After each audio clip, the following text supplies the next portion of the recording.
একবার এক ব্যক্তি স্বামী বিবেকানন্দের কাছে আসলেন এবং জিজ্ঞাসা করলেন, প্রভু, ঈশ্বর প্রতিটি মানুষকে একই রকম করেছেন, তবুও কিছু মানুষ কেন ভালো, কেউ খারাপ, কেউ সফল, কেউ ব্যর্থ হন? স্বামীজি নম্রভাবে বলেছিলেন যে আমি আপনাকে একটি গল্প বলবো, মনোযোগ দিয়ে শুনুন। এই পৃথিবীকে রত্নগর্ভা বলা হয়, এখানে জন্মগ্রহণ করতে দেবী দেবতারাও আগ্রহী। একসময় দেবদেবীদের একটি সমাবেশ চলছিল, সেখানে চর্চা হচ্ছিল যে কিভাবে মানুষ এত উন্নতি করছে আর সব মানুষ সমভাবে করছে না কেন, কেউ বেশি কেউ কম, আবার কেউ কিছুই করছে না। করিতকর্মা মানুষ কিভাবে এত বড় বড় লক্ষ্য অর্জন করছে? তাদের মাঝে এমন কি শক্তি আছে যা দেবতারা প্রদান করেনি, অথচ তারা সেই শক্তিকে আয়ত্ত করেছে, যা দিয়ে একজন মানুষ অসম্ভবকে সম্ভব করে তুলছে। সমস্ত দেবদেবীরা তাদের মতামত প্রকাশ করছিলেন। কেউ একজন বলছিলেন সমুদ্রের নিচে এমন কিছু রত্ন আছে যা মানুষকে এগিয়ে যাওয়ার অনুপ্রেরণা দেয়, আবার কেউ কেউ বলছিলেন যে পাহাড়ের চূড়ায় কিছু বস্তু আছে যা দেবতাদের অজানা।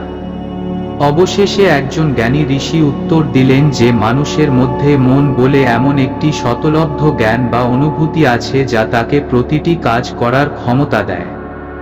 মানুষের মন একটি খুব অনন্য জিনিস, যে মানুষ তার মনের শক্তিটিকে অনুশীলন দ্বারা উন্নত করে তোলে, তারা তাদের লক্ষ্য প্রাপ্ত করতে সক্ষম হন। যাদের মনোবল দুর্বল, তারা কিছুই করতে সক্ষম হয় না, তারা শুধু দর্শকের ভূমিকা পালন করে, তাদের পক্ষে এটি অসম্ভব এবং তারা সারা জীবন সংগ্রাম চালিয়ে যান। প্রতিটি মানুষের বিজয় এবং পরাজয় তার মানসিক শক্তির কাজ করার ক্ষমতার উপর নির্ভরশীল। এই মানসিক শক্তি যা একটি সফল এবং ব্যর্থ মানুষের মধ্যে পার্থক্য তৈরি করে। সমস্ত দেবী এবং দেবতারা এই উত্তর পেয়ে খুব খুশি হয়েছিলেন।